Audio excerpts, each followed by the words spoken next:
नमस्कार। आकाशवाणी से समाचार प्रभात के साथ मैं फरहत नाज।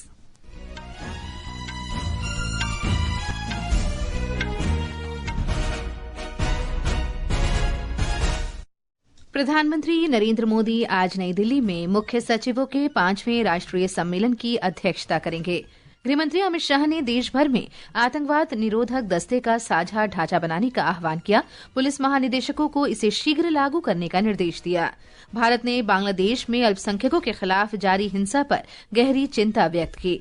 सीबीआई ने उन्नाव दुष्कर्म मामले के दोषी कुलदीप सिंह सेंगर की आजीवन कारावास की सजा निलंबित करने के दिल्ली उच्च न्यायालय के आदेश को चुनौती देते हुए सर्वोच्च न्यायालय में याचिका दायर की। और महिला क्रिकेट में भारत ने तीसरे T20 अंतर्राष्ट्रीय मैच में श्रीलंका को 8 विकेट से हराया। 5 मैचों की श्रृंखला में भारत की 3-0 की अजय बढ़त। और अब समाचार विस्तार से। प्रधानमंत्री नरेंद्र मोदी आज और कल नई दिल्ली में मुख्य सचिवों के 5वें राष्ट्रीय सम्मेलन की अध्यक्षता करेंगे।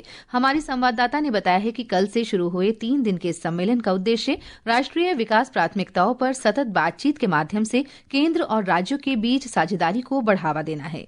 यह सम्मेलन केंद्र और राज्य को एक मंच पर लाकर देश की मानव पूंजी क्षमता और समावेशिता को बढ़ाने तथा भविष्य में विकास की गति तेज करने के लिए एकीकृत रोड मैप तैयार करेगा। इस सम्मेलन में विकसित भारत के लिए मानव पूंजी विषय पर ध्यान केंद्रित किया जाएगा, जिसमें राज्यों और केंद्र शासित प्रदेशों के लिए सर्वोत्तम प्रथाओं और रणनीतियों को शामिल किया जाएगा। इस दौरान प्रारंभिक बाल्यावस्था तथा कौशल विकास, खेल और पाठ्येतर गतिविधियों जैसे विषयों पर चर्चा की जाएगी। सम्मेलन में सभी राज्यों और केंद्र शासित प्रदेशों के मुख्य सचिव, वरिष्ठ अधिकारियों के अलावा क्षेत्र विशेषज्ञ भी भाग ले रहे हैं। पल्लवी परमार, आकाशवाणी समाचार, दिल्ली।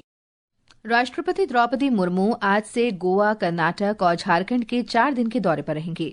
राष्ट्रपति मुर्मू सोमवार को जमशेदपुर में ओल्ड चिकी लिपि के शताब्दी समारोह में शामिल होंगी। इस लिपि का सृजन 1925 में रघुनाथ मुर्मू ने संथाली भाषा के लिए किया था। ये लिपि संथाल आदिवासी समुदाय के लिए सांस्कृतिक और भाषाई दृष्टि से बेहद महत्वपूर्ण है और उनकी पहचान, साहित्य और विरासत के संरक्षण में महत्वपूर्ण भूमिका निभाती है।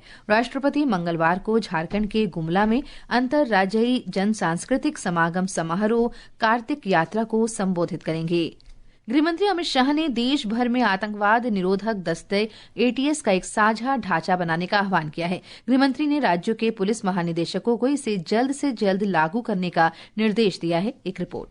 नई दिल्ली में कल राष्ट्रीय जांच एजेंसी NIA के 2 दिन के आतंक रोधी सम्मेलन का उद्घाटन करते हुए गृह मंत्री अमित शाह ने कहा कि NIA ने एक साझा आतंकवाद निरोधक दस्ता ATS ढांचा विकसित करने के लिए बड़े पैमाने पर काम किया है। श्री शाह ने भविष्य की चुनौतियों का मजबूती से सामना करने के लिए देश में एक अभेद्य और मजबूत आतंकवाद रोधी ग्रिड बनाने की आवश्यकता पर बल दिया। गृह मंत्री ने कहा कि देश को 2 कदम आगे रहना चाहिए, क्योंकि आतंकवादी घटनाओं में तकनीक के इस्तेमाल के कारण आतंकवाद का स्वरूप बदल रहा है। उन्होंने कहा कि सरकार संगठित अपराध को खत्म करने के लिए एक कार्य योजना ला रही है। उन्होंने ये भी कहा कि भारत की आतंकवाद रोधी क्षमताओं को और बढ़ाने के लिए सभी एजेंसियों को देश और दुनिया की प्रत्येक आतंकवादी घटना का विश्लेषण करना चाहिए। श्री शाह ने कहा कि ये वार्षिक सम्मेलन प्रधानमंत्री नरेंद्र मोदी के आतंकवाद के प्रति जीरो टॉलरेंस के विजन के तहत उभरते खतरों से निपटने के लिए एक मंच बन गया है। श्री शाह ने कहा कि पहलगाम और दिल्ली ब्लास्ट मामलों की जांच सामान्य पुलिसिंग नहीं बल्कि पुख्ता जांच के बेहतरीन उदाहरण हैं। समाचार कक्ष से मृगनयनी पांडे। भारत ने बांग्लादेश में अल्पसंख्यकों के खिलाफ जारी हिंसा पर गंभीर चिंता जताई है। विदेश मंत्रालय के प्रवक्ता रणधीर जायसवाल ने कल नई दिल्ली में मीडिया को बताया कि भारत बांग्लादेश के मयमनसिंह शहर में हाल ही में एक हिंदू युवक की जघन्य हत्या की कड़ी निंदा करता है। हाल ही में हिंदू युवक की हत्या हुई, उसकी हम घोर निंदा करते हैं। हम ये भी उम्मीद करते हैं कि अपराधियों को जल्द से जल्द कटघरे में लाया जाएगा। सूत्रों के अनुसार इस अंतरिम सरकार के कार्यकाल में 2900 ऐसे वारदात सामने आई हैं जो हत्या से संबंधित है, आगजनी से हो या जमीन हड़पने के मामले से हो, और इन घटनाओं को राजनीतिक हिंसा बताकर इस दरकिनार नहीं किया जा सकता। श्री जायसवाल ने कहा कि भारत बांग्लादेश में निष्पक्ष चुनावों का समर्थन करता है। बांग्लादेश में संसदीय चुनाव 12 फरवरी को होने वाले हैं। जहां तक बांग्लादेश में चुनाव का सवाल है, वहां पर हम लोग चाहते हैं कि वहां स्वतंत्र चुनाव हो, वहां निष्पक्ष चुनाव हो और वहां एक समावेशी चुनाव हो। तो यही हमारा पक्ष है जहां तक चुनाव के मामले की बात है। ये समाचार आकाशवाणी से प्रसारित किए जा रहे हैं। ताज़ा समाचार जानने के लिए आप हमारे social media handle X @AIR News Hindi को फॉलो कर सकते हैं। समाचार प्रभात में आपका फिर स्वागत है। केंद्रीय अन्वेषण ब्यूरो सीबीआई ने उन्नाव दुष्कर्म मामले में उत्तर प्रदेश के पूर्व विधायक कुलदीप सिंह सेंगर को दिल्ली उच्च न्यायालय द्वारा आजीवन कारावास की सजा को निलंबित कर जमानत मंजूर करने के आदेश को चुनौती देने के लिए सर्वोच्च न्यायालय का रुख किया है। इससे पहले उच्च न्यायालय ने पूर्व विधायक की आजीवन कारावास की सजा के खिलाफ उनकी अपील लंबित रहने के दौरान निलंबित करने का आदेश दिया और उन्हें सशर्त जमानत भी दे दी। सेंगर को उत्तर प्रदेश के उन्नाव दुष्कर्म मामले में वर्ष 2019 में विशेष सीबीआई अदालत द्वारा दोषी ठहराते हुए आजीवन कारावास की सजा सुनाई गई थी। वर्ष 2025 भारत की विकास यात्रा में एक निर्णायक अध्याय के रूप में जाना जाएगा। इस वर्ष ने नीतियों को प्रगति में बदलते और इरादों को साकार होते देखा। विशेष श्रृंखला सुधारों का वर्ष में आज हमारे संवाददाता वर्ष 2025 में कराधान क्षेत्र में भारत की प्रगति पर एक रिपोर्ट प्रस्तुत कर रहे हैं। भारत का कर इतिहास देश और उसके नागरिकों के बीच बदलते रिश्ते का एक दर्पण है। 1930 में महात्मा गांधी द्वारा चुनौती दिए गए दमनकारी नमक कर से लेकर 1970 के दशक में 97.5% तक लगने वाले आयकर दरों तक अत्यधिक टैक्स ने अविश्वास, डर के कारण नियमों का पालन और बड़े पैमाने पर कर चोरी को बढ़ावा दिया था। मोदी सरकार के कार्यकाल में हुए विभिन्न कर सुधार इस परंपरा में एक स्पष्ट बदलाव को दर्शाते हैं। 2014 से पहले इतने सारे टैक्स थे, यानी एक प्रकार से टैक्स का जंजाल था और उसके कारण बिजनेस की कॉस्ट और परिवार का बजट दोनों ही कभी भी संतुलित नहीं हो पाते थे। उसे कंट्रोल करना मुश्किल था। 1000 रुपये की शर्ट पर 170 रुपये टैक्स लगता था। साल 2017 में जब हम जीएसटी लाए तो आने के बाद पहले जीएसटी में 117 से कम होकर के 50 हो गया और अब 22 सितंबर को लागू हुए रेट्स के बाद 1000 रुपये के उसी शर्ट पर सिर्फ 35 रुपये टैक्स के रूप में देने होंगे। भारत ने 60 लाख रुपए से अधिक की अब तक की सबसे बड़ी दिवाली बिक्री, नवरात्रि में मजबूत मांग और अक्टूबर में रिकॉर्ड ऑटोमोबाइल बिक्री दर्ज की। दूसरी ओर आयकर में छूट की सीमा 2014 में 2 लाख रुपए से बढ़ाकर 2025 में 12 लाख रुपए कर दी गई, जिससे मध्यम वर्ग को बड़ी राहत प्राप्त हुई है। यह कर सुधार भारतीय अर्थव्यवस्था और नीति निर्माण में विश्वास, सरलता और पारदर्शिता लाकर विकास और अनुपालन को बढ़ावा दे रहे हैं। ईशानी यादव के साथ आदर्श, आकाशवाणी समाचार, दिल्ली। महिला सशक्तिकरण और बाल विकास मंत्री अन्नपूर्णा देवी ने कहा है कि बच्चे ही देश का भविष्य हैं और विकसित भारत के निर्माता हैं। नई दिल्ली में प्रधानमंत्री राष्ट्रीय बाल पुरस्कार विजेताओं के साथ आयोजित रात्रि भोज में मीडिया से बातचीत में उन्होंने बच्चों के योगदान की सराहना की। उत्तर रेलवे के जम्मू संभाग ने नई दिल्ली और श्री माता वैष्णो देवी कटरा के बीच विशेष आरक्षित रेलगाड़ियां चलाने की घोषणा की है। नववर्ष के अवसर पर यात्रियों की संख्या में वृद्धि को देखते हुए ये व्यवस्था की गई है। आज से 1 जनवरी तक चलने वाली इन विशेष रेलगाड़ियों में प्रत्येक में 16 डिब्बे होंगे। टिकटें भारतीय रेल की आधिकारिक वेबसाइट, मोबाइल ऐप और प्राधिकृत टिकट एजेंट के माध्यम से बुक किए जा सकते हैं। केरल में सबरीमाला मंदिर में 41 दिवसीय मंडल व्रतम के दौरान सबसे शुभ अनुष्ठान मंडल पूजा आज आयोजित की जाएगी। इस समारोह में देवता को स्वर्ण वस्त्र थंगा अंकी पहनाया जाएगा, जिसके बाद विशेष प्रार्थनाएं की जाएंगी। त्रावणकोर देवस्थान बोर्ड ने भीड़ प्रबंधन, सुरक्षा, चिकित्सा सेवाओं और तीर्थ यात्रियों की सुविधाओं के लिए व्यापक व्यवस्था की है। इजरायल सोमालिया के अलग हुए क्षेत्र सोमालीलैंड को एक स्वतंत्र राष्ट्र के रूप में औपचारिक रूप से मान्यता देने वाला पहला देश बन गया है। इजरायल के प्रधानमंत्री बेन्यामिन नेतन्याहू ने कहा है कि उनका देश कृषि, स्वास्थ्य और प्रौद्योगिकी क्षेत्र में सहयोग को बढ़ाना चाहता है। सोमालीलैंड के राष्ट्रपति अब्दुर्रहमान मोहम्मद अब्दुल्लाही ने इस घटनाक्रम को ऐतिहासिक बताया है। इजरायल के विदेश मंत्री गिदोन सार ने कहा है कि दोनों देश पूर्ण राजनयिक संबंध स्थापित करने पर सहमत हुए हैं। इसमें राजदूतों की नियुक्ति और दूतावासों का उद्घाटन शामिल होगा।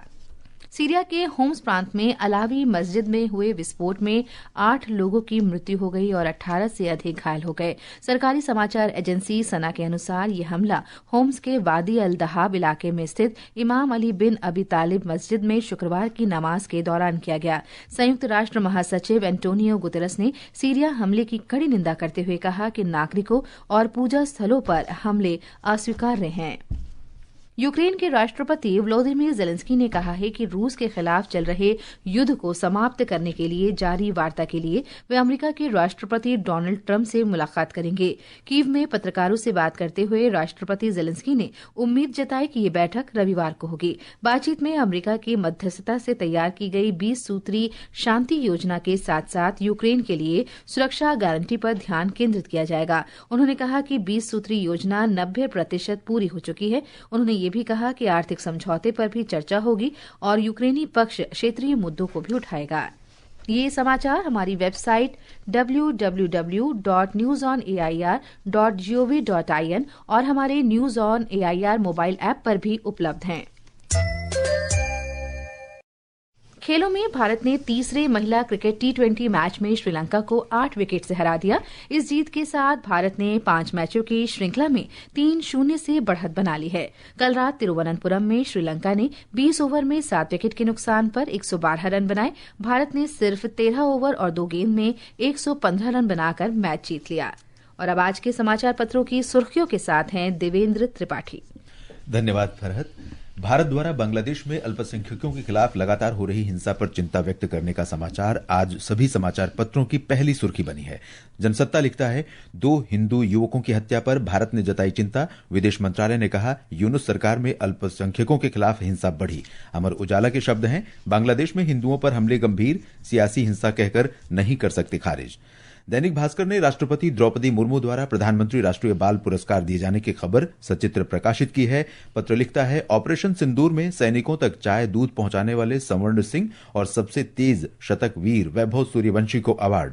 दैनिक जागरण ने प्रधानमंत्री मोदी के शब्द प्रकाशित किए हैं, पहले कभी सपने देखने से भी डरते थे युवा, आज प्रतिभाओं को खोज रहा है देश।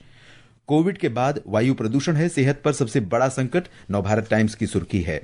पत्र लिखता है, उत्तर भारत में प्रदूषण लाखों लोगों के फेफड़ों को पहले ही गंभीर नुकसान पहुंचा चुका है। देशबंधु ने मौसम की खबर प्रकाशित की है, उत्तर भारत में इस बार लंबी चलेगी शीतलहर, जनवरी का महीना सबसे चुनौतीपूर्ण रहेगा। कबूतरों को दाना चुगाने पर देश में पहली बार सजा, मुंबई की अदालत ने दोषी पर लगाया 5,000 रुपए का अर्थदंड, सार्वजनिक स्थान पर दाना खिलाने पर हुआ था गिरफ्तार। दैनिक जागरण ने यह खबर अपने पहले पन्ने पर प्रकाशित की है।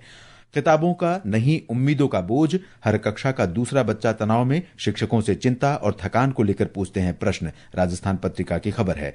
हिंदुस्तान ने ब्रिटेन स्थित लिवरपूल विश्वविद्यालय के विशेषज्ञों का अध्ययन प्रकाशित किया है। पत्र लिखता है, कुछ विशेष शब्द बताते हैं आपका व्यक्तित्व, 1000 लोगों की पोस्ट का किया गया विश्लेषण, बात करने के तरीके, ईमेल या सोशल मीडिया कमेंट से पहचान करना हुआ आसान।